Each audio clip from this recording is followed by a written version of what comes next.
Good day guys, and welcome back ulit sa ating channel po. Today's video, Yamaha Biga Force FI115, kung saan ibabahagi ko sa inyo kung paano natin siya i-dismantle, assemble ang kanyang cylinder head. So nangyari sa kanyang motor guys ay nagkaroon ng biglang pagsingaw sa kanyang valvula, no? Kung bakit ayaw siyang umandar dahil sa maraming carbon deposit na namuo sa kanyang exhaust na valvula. So ngayon guys, ang natin gawin is baklasin natin ang kanyang rocker arm. Okay. So, sungkitin nyo lang siya gamit ang ating maliit na flat screw. Saka mo bunot ang kanyang pin at saka busing sa tagiliran. So, yan po ang busing na sinabi ko. At siyempre, ang kanyang rocker arm. So, no need ang bunutin ang kanyang cams guys. Steady lang ang kanyang cams. Ang kanyang rocker arm lang at saka pin ang bubunutin natin para matanggal natin ang kanyang valve spring at saka ang kanyang valvula. So, ito ay pagkaparehan ng case scenario ng Honda XR150 guys, no? Na habang tumatagal na pausok ang kanyang makina, ay numo ang carbon sa kanyang valvula. Resulta, nagkaroon siya ng loss of compression, bigla lang tumirik at ayan umandar. Resulta na rin na malambot na ang kanyang kickstart. Ang ginagawa pala natin pangtanggal ng compression spring o valve spring ay ang tinatawag nating valve breaker. Yan po ay available sa mga online shop, no? At yan po ay napakamura lang. Pangtanggal at saka pangbalik ng valve cutter natin. So yan po itsura ng ating valvula. Medyo makapal-kapal na rin ang carbon sa ibabaw ng kanyang valvula guys. Resulta na rin yan na matagal na itong nagkaroon ng puting usok ang motor ni Bossing. So next ating katanggalin ay kanyang exhaust na valvula. Itong exhaust na valvula, sure ako na makapal na ang kanyang carbon deposit. Dahil dyan po lumulusot yung oil na galing sa ating piston head at na-convert ng puting usok. So, yan po kadumi ang kanyang spark plug hole. So, medyo nagkaroon ito na pag-leaking na rin sa kanyang cylinder head. So, check natin yung kanyang valvula. Kung meron ba muong maraming carbon, so naman gaano kadami guys, no? So, part na yan, yung mga itim-itim na yan, yan pong naging dahilan kung bakit nagkaroon ng singaw ang ating valvula. Siyempre, pinaka-best gawin ay huwag muna tayong bumili ng bagong valvula kung wala pa tayong budget. Pwede natin itong i-grind o i-valve lang, no? Para matanggal yung mga carbon deposit na namuo sa kanyang valvula. So, yun, no? So, next natin gawin ay lilinisin natin ang kanyang valvula. Tatanggalin yung mga carbon deposit na mga kapal. Tapos, saka natin lalagyan ng grinding compound para masimulan natin siyang i-valve lap. So yan, medyo hirap. Makaputo-focus yung camera natin guys. So importante is malinis natin yung buong cylinder head niya. Pati na rin ang kanyang combustion chamber. Huwag natin kalimutan tanggalin ang kanyang valve seal para hindi tayo mahirapan mag-grind. Advantage pa rin na walang valve seal yan guys, no? Kasi kumakapit po ang ating valvula dyan tuwing ito ay ginag-grind natin. Tanggalin natin ang kanyang valve seal. So, yung kanyang cams, pwede natin hinitanggalin kasi pwede natin siya i-grind kahit nandyan yung cams niya sa kanyang cylinder head. Okay. So, yan po ang kanyang valve seal. So, metal plate po ang body ng kanyang valve seal. So, ito na, nalinis na natin ang kanyang dalawang valvula. Siyempre, pinaka-next natin gawin is maglalagay natin ng grinding compound. Yung tulad ng nakagawian natin, ang pinaka natin ilagay is yung tinatawag nating coarse na grinding compound. So, ito yung pinakauna nating isasabak, ang coarse. Yan po. Para matanggal yung mga makakapal na carbon sa kanyang valve set. At the same time sa ating valvula. Depende na sa inyo kung gaano kadami ang lagay nyong grinding compound, guys.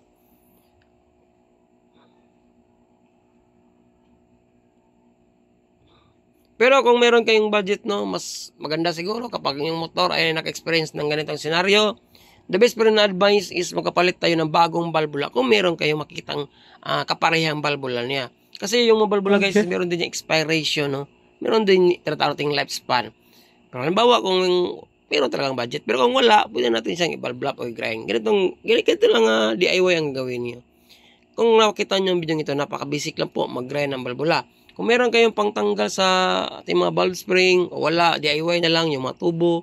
Tapos, kung wala kayong barina pang gamit ng pag-grind, pwede yung hose na mataas. Tapos, pwede na kayong mag-grind ng valvula guys. Ganun lang, kahit matagal yung manumano natin pag-grind gamit ang hose na mataas, ang importante is hindi na siya magkaroon ng singaw once na i-assemble natin siya. Yun po ang pinaka-importante kung bakit natin siyang i-valve lap.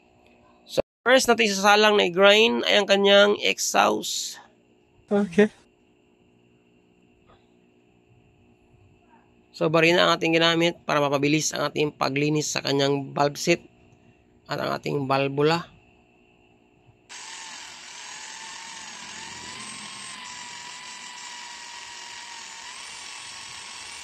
Pagkatapos ng exhaust, lipat tayo sa intake na valvula guys.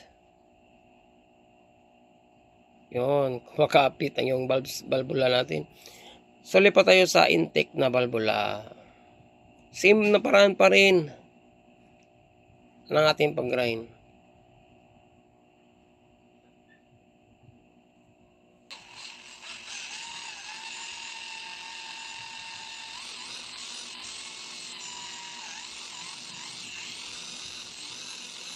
Tapos na tayo mag-apply ng coarse na grinding compound.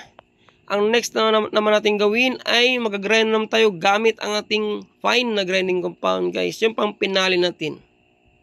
So check muna natin ang resulta ng ating naunang trabaho.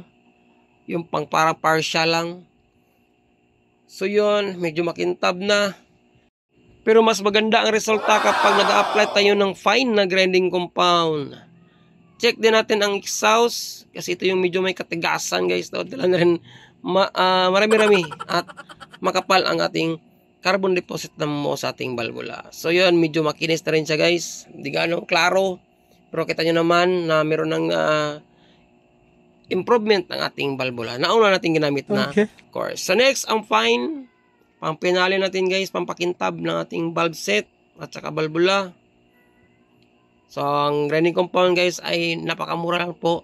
Ito ay mabilis sa mga motor shop, pwede din sa mga auto supply. Nasa mga 120 pesos lang atang pares dyan o set. So, maglalagay na tayo ng fine na grinding compound sa intake. Same na paraan pa rin. Barina pa rin. At the same time, depende na sa inyo kung gaano katagal kayo mag-grind. Ang importante ay hindi nasisingaw ang ating valvula once na maglalagay na tayo ng gasolina sa ating daraanan sa ating cylinder head. So, lagyan na natin ang ating exhaust pang pinali.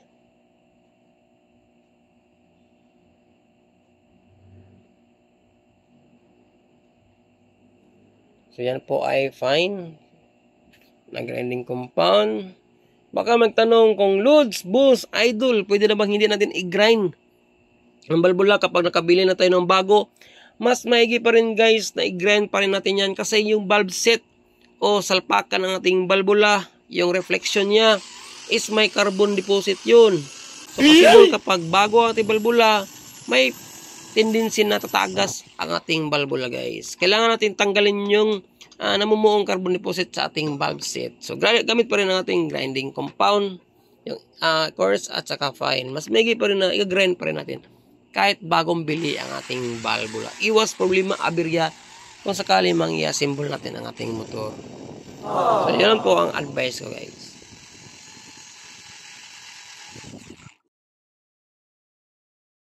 Tapos na natin mag-grind ang dalawang valvula guys.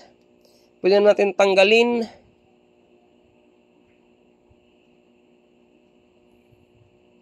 At siyempre, lilinisin natin gamit ang gasolina. So, yun, klarong-klaro na. May resulta na sa ating trabaho.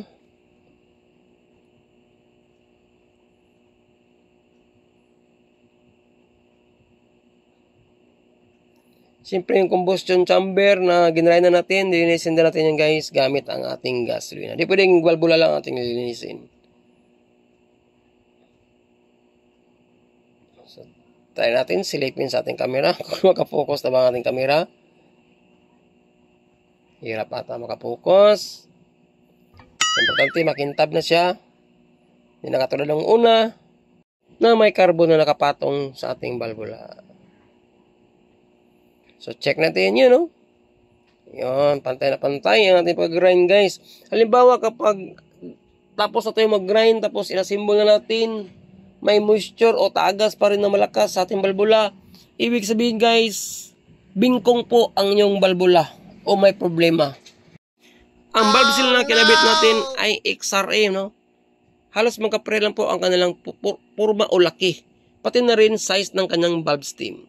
Kaya XRM po ang kinabit ko guys. At the same time, maganda ang ating valve seal na kinabit kasi double spring po siya. May spring sa baba, at the same time may spring din sa kanyang valve stem. Taan nyo lang kapag kahit anong grind nyo sa balbula, kung mayroong leaking pa rin pag-assemble nyo guys, check nyo yung buong surface ng ating balbula. Kung meron siyang maitim at may kalahati na puti, ibig sabihin balbula po ang problema at need nyo na siyang palitan. So dito lang po magkabit ng valve seal, no? So itulak nyo lang siya pababa sa ating valve guide. Automatic papasok yan. Kasi malambot naman ang ating valve seal kasi yan po ay rubberized. So itulak nyo lang, ipatong nyo lang guys. Napakali lang po i-install ang ating valve seal. Ayun. Kahit malayo ang ating camera, makikita naman natin kung paano na siya nilagay yung dalawang valve seal. Yun, no? So, ox na. So, pwede natin ibalik ang dalawang balbula natin.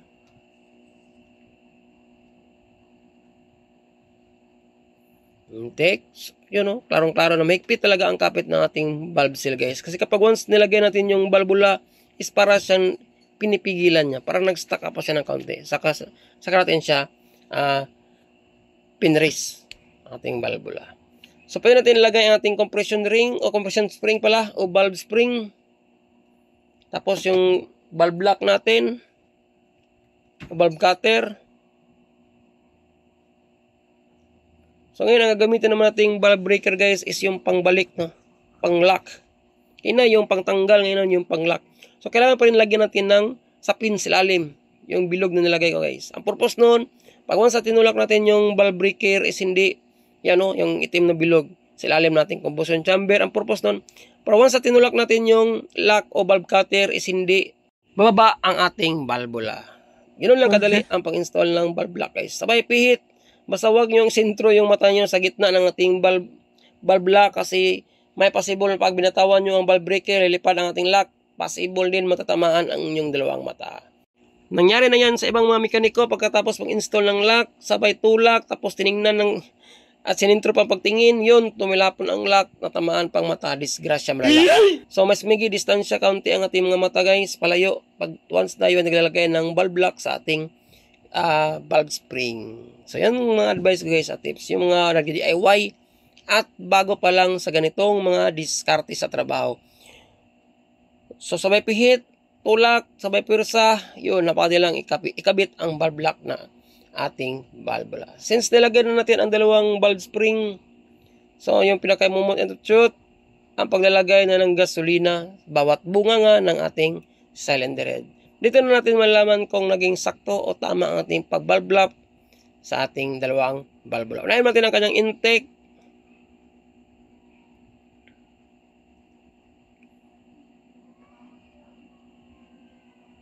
So yun, napakaganda guys ng resulta, walang katagas-tagas, napakalinis at napakaswabe ng ating trabaho.